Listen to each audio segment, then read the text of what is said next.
welcome back to the Get Busy. Forget about that, man. Look, it's blowing orange all day. All right, hold on, time out. Welcome back to the Get Busy podcast. That's your boy B. Jones. Don't matter who I am. He just hey, look. It's, to me today, Izzy is on one today. Hey, it kind of matters. We are 2 days past D-Day. Man, every day is D-Day right now. It doesn't matter if it was 2 days or if it was a week or if it's 3 weeks. We're celebrating all summer. I apologize. You got the glasses on. He's really on one. Wait, it's not just glasses. They're not just glasses. They're not just glasses. Just peep the color. Peep the color. And they're official too. Just wanted to throw that out there. Orange and blue. Yeah, not just orange and blue though. They got the official insignia. You can't really get the insignia right there, but you got the Mets. New York representing. He's already ordered his Knicks apparel, so that's coming in. Yeah, the championship gear. I had to order it the minute I saw it. Yeah, man. So, man, so we got to talk about it. So we're 2 days after the big day, y'all. The 70 just the 55-year drought. 53 years. 53-year drought. Yep. Knicks fans. So man, shout out to you. Shout out to my neighbor Vaughn, my HOA president, OG, a native New Yorker, huge Knicks fan. My homeboy Brian, Shout out Brian. Brian, Brooklyn native, Knicks, shout out true Knicks fans. Q, another hardcore Knicks fan. So, congratulations to y'all. Also the members of my security team at church, a lot of them are New York born. Yeah. They was waiting for this day. So, Derek, Catherine, all of y'all, it's been really, I was excited for y'all. I know I can relate to the feeling, I rocking my Cavs shirt today. So even though y'all beat us, I remember 2016 is like, will the Browns or the Cavaliers ever win anything? Mm-hmm. It was looking like it's never going to happen in my lifetime. And then it did. And I didn't watch the game. I found out from you, after you and Jimmy had texted me. Was like, congratulations. I'm like, what? No, don't lie to me. You know what I'm saying? So I didn't watch that game because the year before when we lost, I was so tore up from it and so angry, and like depressed. I was just like, I can't take myself through that again. Hey, man, that kind of hurt can that kind of hurt can make you change how you watch sports. You know what I'm saying? Like it can really, I did that with football, man. I just, there's a couple of times where some stuff like that took place. It's like, you know what? I can't be angry it can't be Tuesday, you know what I'm saying? And my team the Giants lost on Sunday and I'm still pissed off. You know what I mean? That's not healthy. It's not. We're going to talk about that. But just for, the moment, like how does it feel? Yo, man, it's really remarkable. And, I've seen, this is the first time so I've been a Mets fan my whole life, and the Giants and the Knicks, right? Mm-hmm. And the Giants have won, maybe when I was 7, 8 years old.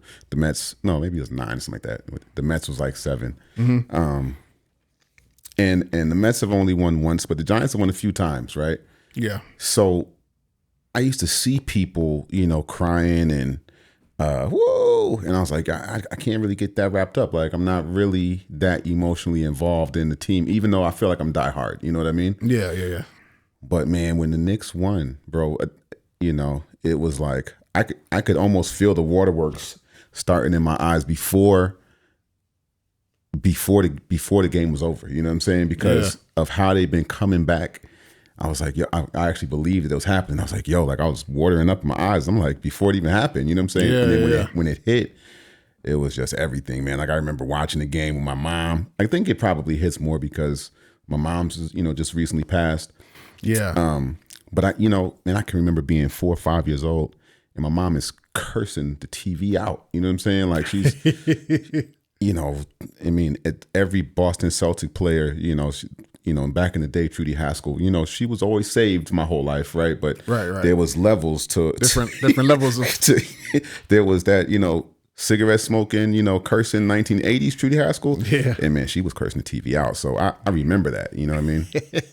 And I take that passion and I bring it to right now, you know what I'm saying? And the culmination of, Allen Houston and Marcus Camby and Stephon Marbury and Raymond Felton and, John Starks and, you know what I'm saying? Yeah. Xavier McDaniel and Anthony Mason and Charles Oakley and Patrick Ewing, you know what I mean? Yeah. So I think about the memories that I have associated with all these players that I believed in, and to finally get to this moment, it was really overwhelming, man, like in a really great way. I hadn't experienced that as being a sports fan. I've experienced that in some other areas, but not being a fan. So it was really remarkable, and it still continues to be remarkable because everybody's still talking about it. Right. So like watching these shows, it's like I'm reliving. It's fun. The happiness. Yeah. You know what I'm Now saying? you're watching all the highlights and like people reactions, and celebrities, and everybody. Yeah, it's pretty crazy. So what I do want to do, you were at my house for the closeout game. Yep. We just celebrated Juneteenth a week early because my homeboy Sir's getting married the Saturday of Juneteenth. Shout out to Sir. So we had the people over the house and decided to have a little watch party at the crib, and we captured the last moments of the game. So let's go ahead and let's get a reaction. Okay, we're okay. We're okay.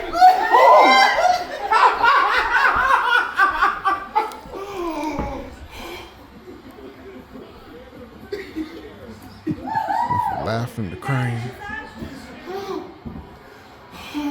Let's go. You got balled up on the couch. Dog.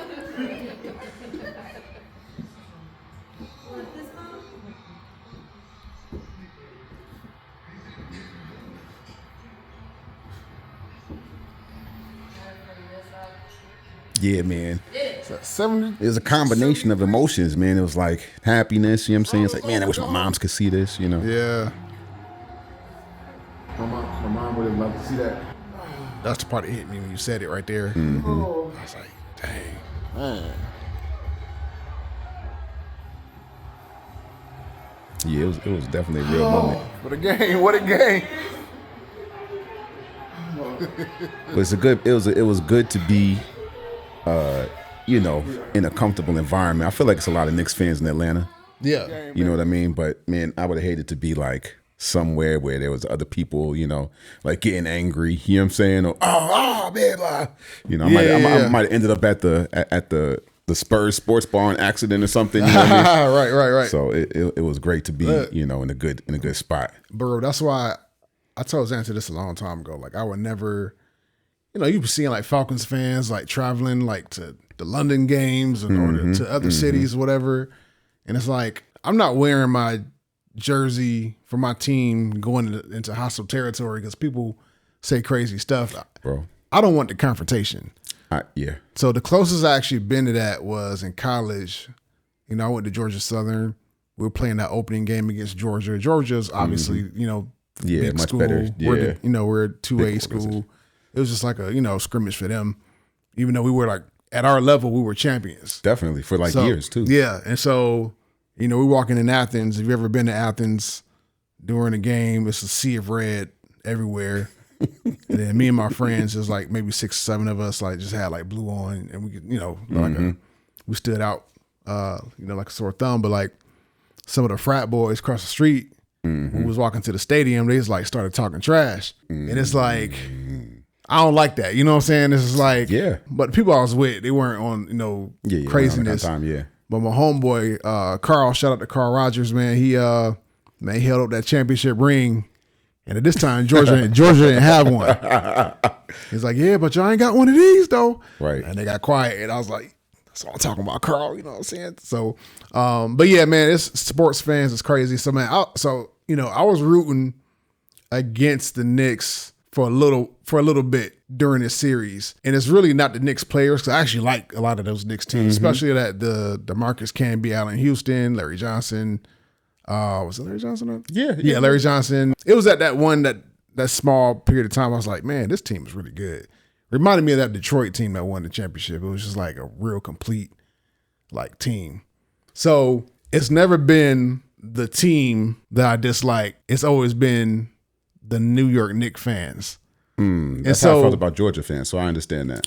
Right. Laker fans, Cowboys fans, certain fan groups are like, I don't know, something about them is just extra. And so, recently, like as I'm looking on social media, man, I'm seeing like Spurs fans like walking out the Madison Square Garden, like getting jumped by like 20 people. You know what I'm saying? I seen one dude that's like an older dude, like he looked like he was in the 60s, getting jumped by these young boys, New Yorkers. Serious? Yes, I'm dead serious. He's just walking. I seen this other video. This young dude, he had a old school Spurs Rodman jersey. Yeah. Man, they tried to jump him like in Madison Square. Man, he was whooping everybody. Stocky dude. And they was all running. Like everywhere he went, the crowd was like parting. You know, like a shark goes through the ocean and the school of fish like all kind of like move. Yeah. It was like that. That was such a great video. But anyway, so like I was talking to Brian about that, and I was like, man, I just don't like how these kids are doing this. I was like, man, Fat Joe or somebody needs to say something, right? Needs to say something because like this shouldn't be like this in sports. And so like, but Brian was like, on his algorithm, he was getting nothing but like positive stuff. You know what I'm saying? Like the crime rate went down in New York. Yep. You know what I'm saying? Stuff like that. And it's like, it's the algorithm. It is. You know what I'm saying? Because like it's just like with politics or whatever. Like certain algorithms are going to feed you this stuff. If you look at that, It's like a rabbit hole. yeah, and then it's going to feed you something different about the same situation. And so I was kind of like, okay, because I don't know how. Maybe it's like that everywhere. You know what I'm saying? I don't know. Yeah. So I've heard, crazy story. Me think about like when people championships. I think it was Detroit. I think Detroit is the Red Wings, the hockey team. They won a few years ago, man. Totally trashed the entire city when they won. You know what I'm saying? Oh wow. Yeah, riots and everything. Well, not riots, but looting. You know what I mean? Yeah.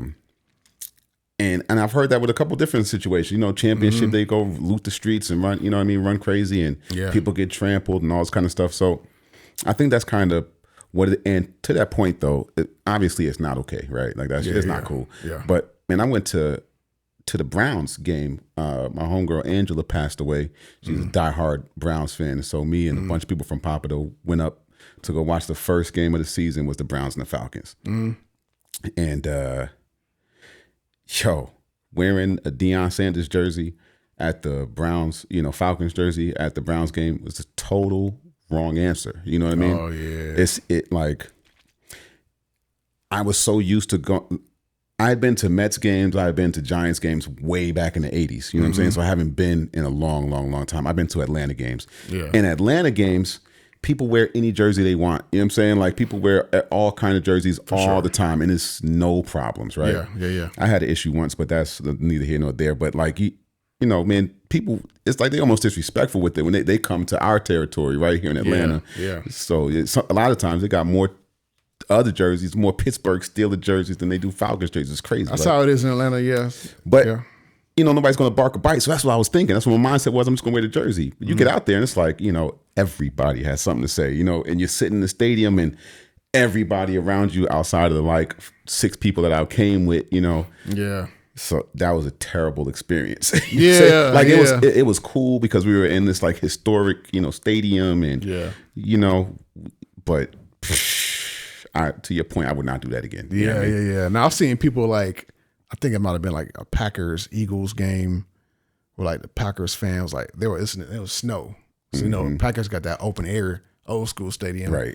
And they were pelting the people. They had to escort like those fans, like security had to escort them out for their safety. Cause they kept getting like food and like snowballs thrown at them. Man. It's like, why do people do that? That's crazy. So anyway, Brian kind of talked me off the ledge a little bit. I was like, all right, you know what? Maybe I'm just kind of tripping out. And I really just started thinking about like you and my friends who are like, I've known to be like Knicks fans. Yeah. You know what I'm saying? I was like, all right, bet. Just watch the game. So I enjoyed the series. It was really good. I heard a couple of little comments, you know what I'm saying, when some of the, Spurs players, they were missing layup or something. I was like, but this Negro better not. Hey, you know what I'm saying? You know what? And I caught myself doing it. I was like, let me chill a little bit because I was noticing how serious of a situation it was sitting there. And I was like more cognizant of like my little comments about, if the Spurs would miss, I'm like, dang, man, like, come on. And so I started going more neutral, you know what I'm saying? And a little bit maybe pro Knicks just because I didn't want no. Because again, I don't have a dog in the fight. You know what I'm saying? I'm not like a guy. Right. I like the Spurs from back in the day or whatever, you know what I'm saying? Like a lot of them players, Tim Duncan, Ginobili, just like you do. And, but I didn't really care who won this. I just wanted to see a good series, which it was a great series. So I had to ask myself this question. This was after Cleveland won in 2016. 16. Am I cool if the Cavaliers never win another championship? Can I just be satisfied with this one and just mentally end on a high note and then start to back away slowly? Got you. And that's what I did. And that was 100% the right move. Because when the Knicks beat the Cavaliers and the Hawks, Yep. I didn't really have a strong feeling about it. You know what I'm saying? Like, for one, the Hawks were in the rebuild. They weren't supposed to even be there. Like, they just started balling out. And so I think the Hawks, besides like getting blown out by New York. Yeah, but I mean, the season the best was, fight, though. yeah, the season was, they didn't get swept like all the other teams y'all swept. It's an extraordinary success for the Hawks this season. Like, at the end of the day. Absolutely. Right? Like, so I'm excited about the Hawks. But again, I'm going to keep a nice, buffer. healthy distance. Not too far, but not too close again. Yeah. You know what I'm saying? 'Cause I don't want to be like that emotional again, because championships don't come very often. Right. Unless like a Patriots fan or something, like, you know, in the Tom Brady era or whatever. But like, so yeah, so I backed away and I was cool. And, you know, when the Hawks lost, I was like, you know what? They played really hard. Great season, great future. The Cavaliers lost, you know, I didn't really like the James Harden pickup. I was excited at first because it was like, okay, another superstar, but like he's not. It just wasn't. There's only one guarantee. And he's going to shrink in the biggest moment. Yeah. And so, but I still like the team. You know what I'm saying? They play. Yeah. They So play this is the great. question I got for you, right? Okay. So because I feel like I didn't get that championship that you got in 16, but I had emotionally kind of detached myself also from the Knicks, right? Like I was extra diehard. They traded Patrick Ewing. That was the first major blow, right? But then, you know, like I said, Allen Houston. So there was like some things to really, you know, still care about. But then I slowly but surely, as they were being absolutely terrible for years and years and years, I just started pulling back. And to your point earlier, like Manu Ginobili was my favorite basketball player ever. You know what I mean? sure. And so that's why it was so ironic that these are like my two teams, my West Coast team, my East Coast team. You know what I mean? Yeah. But man, I turned all of that Spurs love off when it came down to it. So I was just sitting there watching the game, getting pissed off because like I didn't want no success. I didn't want a long series. Normally, I want to watch a 7-game series, Right. Like you know, I let me did, see yeah. competition. You know what I'm saying? Yeah. But so the question I got is, I didn't think that I would ever get to the place where I was crying about a team. You know what I mean? But I think it's because of the run that they went on, it pulled me back in. Do you think that if you maintain your healthy distance, but something magical like this happens, you know, will you still be able to maintain that level of like distance? Or do you think you can get pulled back into like the emotional like whirlwind that takes place? That's a great question because the assumption in my mind, is set that, okay, this is probably not going to happen again. And I'm just cool with that. But like, okay, what if it does happen again? Ooh, I didn't think about that. Especially if it's something like, you know, a very special run. Yeah. I think part of it was, you know, LeBron. You know what I mean? Like, became my favorite player, of course, and, you know, wanted to see him succeed. And the whole thing of him leaving and then coming back. And it was like, you know, that was And a big, him being from the area, like it adds an extra layer. yeah, you know, child of Ohio. I would probably get sucked in a little bit. But again, I don't watch a whole lot of games because I don't have like all the sports channels and paying all the extra money. Like, we was bumming off your ESPN account to watch it here. But I don't know. That's good. I would hope not, because I'm fine. So here's what wouldn't happen. Let's say the Cavaliers, they put a couple of pieces in place, and you know, because they're almost there right now. They got a Good core, and they put another piece in there. All right, let's say LeBron doesn't go back to Cleveland. Okay. And it's just another good team, and they take it all the way. I'm going to try to hold that distance, and if I do and they win it all, I'm not going to feel regret. I should have went all in emotionally. Yeah. I'll be fine standing, congratulating them from a distance. Right. So I'm not going to feel that regret. So I think I'll be able to kind of keep it. Okay. But if LeBron goes back and they get a championship, Oh God.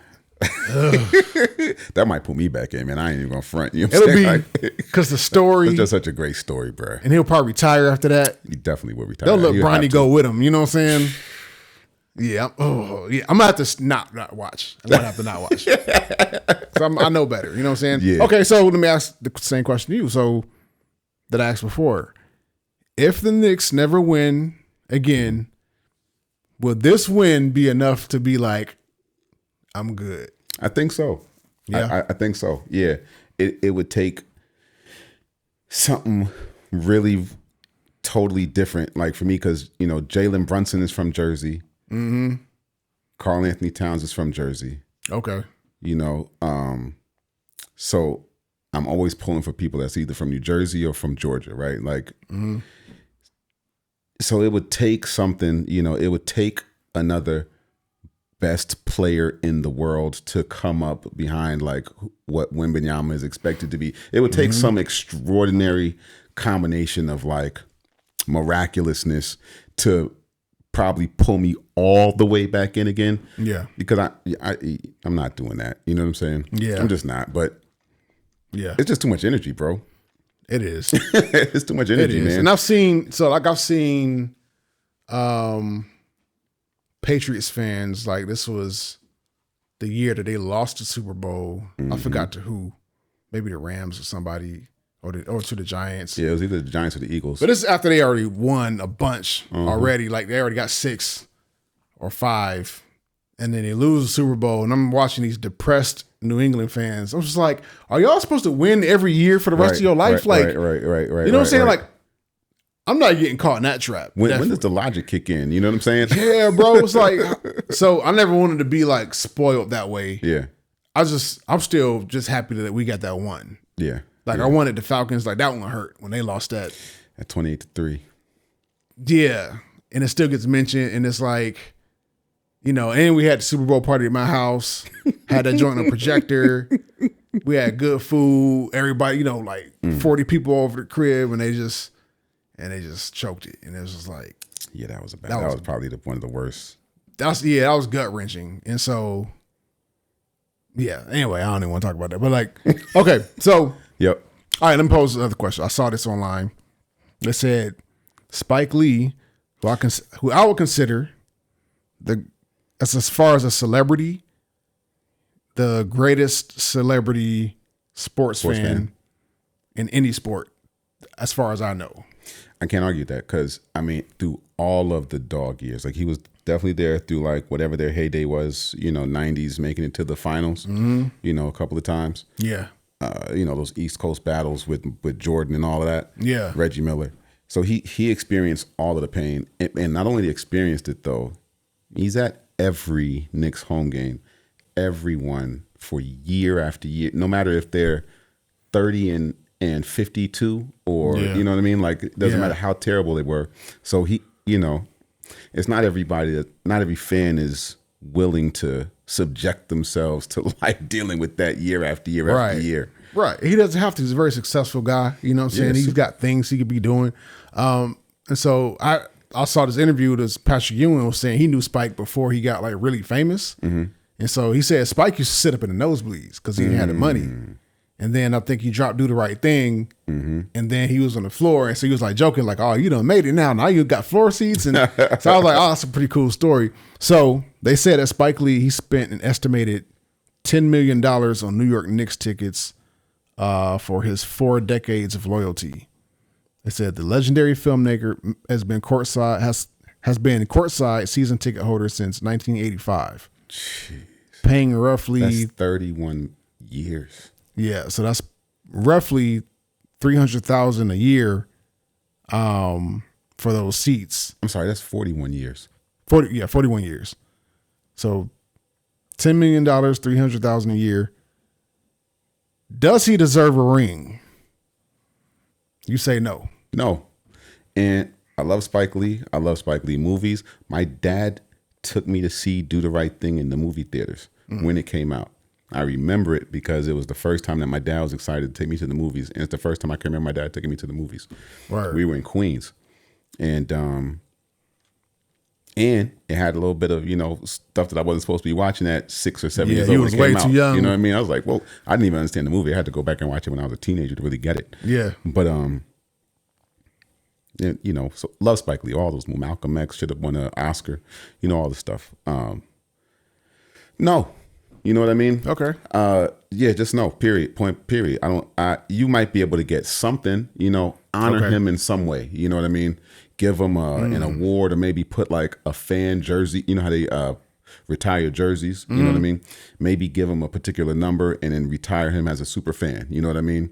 So I think that he should get some level of recognition because, to your point, I have never seen another celebrity that is that diehard about any sports, and I watch pretty much all the sports. You know what I'm saying? Yeah. And I'm just not familiar with it, like not to another celebrity that's that diehard. Right. But man, you are not coming up with X's and O's. You're not at the practices. You're not putting the actual work in, and so I would not want to disrespect the players and the coaching staff and the people that actually put that level of work in. Like, For sure. that ring is supposed to be as exclusive of a club that gets that as possible. You know what I'm saying? And look, we appreciate everything it is that you've done as a fan, and we couldn't get to this place without the support of the fans. You know what I mean? Yeah. The energy that they bring, man, that closeout game had more blue and orange than it had black in it.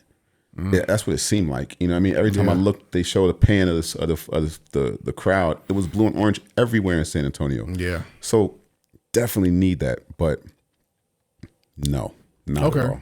When I first saw that, I was like, yeah, he should get a ring. But like listening to you say that, I'm like, okay, now that makes sense. But yeah, they should honor him Yeah, definitely. for something. Do something. Do something. And something's not just like a little quiet something. You know what I'm saying? Little plaque. Hey. Yeah, no, like something that's, like I said, give him a jersey and put it in the rafters. You know what I mean? Yeah. That's what's up. Yeah, something he does deserve something, but man, not seeing your family for, the majority of the year after year after year, and having to be up and shooting at 3:00 and get, all of this stuff like this. Spike Lee went after his dreams. Is he gonna, if somebody saw every Spike Lee movie and went to every opening and everything else, is he willing to like, oh, this is a super fan, let me give them, part of my Oscar or something? You know what I mean? Yeah. That's a No, good point. because they didn't go to school for it. They didn't put the work in. They weren't up wrecking their brain to try to write it. Yeah. Okay. Nah, good point. Good point. All right. Ring culture. And so this gets talked about a lot in the sports shows, right? So a lot of writers and pundits and fans and, people in barbershops, we put a lot of weight on, and I'm talking about just basketball right now, on the greatness of a player based on if they have rings or not. Championships, yep. Should it be that way? Because if you think about, and we're just going to talk about New York right now, like a Patrick Ewing, the cornerstone of the New York Knicks. Yeah. Of a franchise for a generation. So you're right. So now that Jalen Brunson is currently the king of New York, and do you think that because he brought the ring to the Knicks, will he be elevated over, this is just amongst New York people, is he elevated over Patrick Ewing, or does Ewing's like stock kind of go down? And should it? Okay, that's a really great question, because that's not exactly where I thought you were going with it. So New York specific. Yeah. All right. I can appreciate the argument or the statement, and I can appreciate the stance that Jalen Brunson is the best Knick ever. I can appreciate the stance. I don't necessarily agree with it. And it doesn't lower in my mind Patrick Ewing stock, because Patrick Ewing kept, like you said, he was the cornerstone of the franchise for a generation. He kept New York relevant as a basketball team from the time they won the championship in the 70s. He wasn't there in the 70s. Obviously, he got there like 80, whatever it was. But from the time he got there until shortly after he left, New York maintained its relevance. It maintained its playoff status. It maintained its deep playoff runs. And that's only because of Patrick Ewing.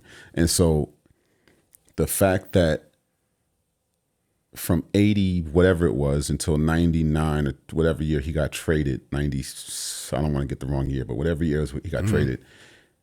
And even with the Allen Houston and those guys were kind of riding off of, and even Carmelo Anthony and Amari Stoudemire for an extent, right? Yeah. Like they were still riding the coattails of what Patrick Ewing had done. And I don't mean they weren't either as good, but none of them maintained the longevity that he did. Mm-hmm. And I feel like the fact that they were as relevant as they were was because of the amount of winning that they did when he was playing. Okay. And so The magic of playing in Madison Square Garden, a lot of that you have to credit to Patrick Ewing. Carried a lot of that. So, Correct. Yeah. Okay. And so, Jalen Brunson's been here for 4 years, but his accomplishments, I mean, that's where I can appreciate the stance, right? Because you make it to the Eastern Conference Finals 1 year, you become Eastern Conference Finals MVP, and you become Finals MVP, and you win a championship.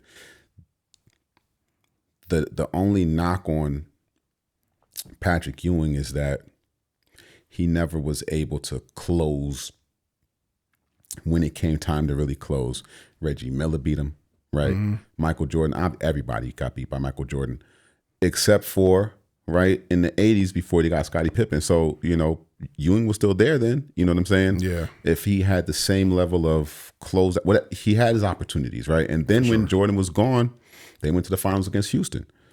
And that's when Hakeem Olajuwon was doing this thing. But you had an opportunity to close it out. You know what I'm saying? Hakeem didn't have to be better than you in those series, but he was, I mean, that's Hakeem, though. It's Hakeem, right? But Yeah. this was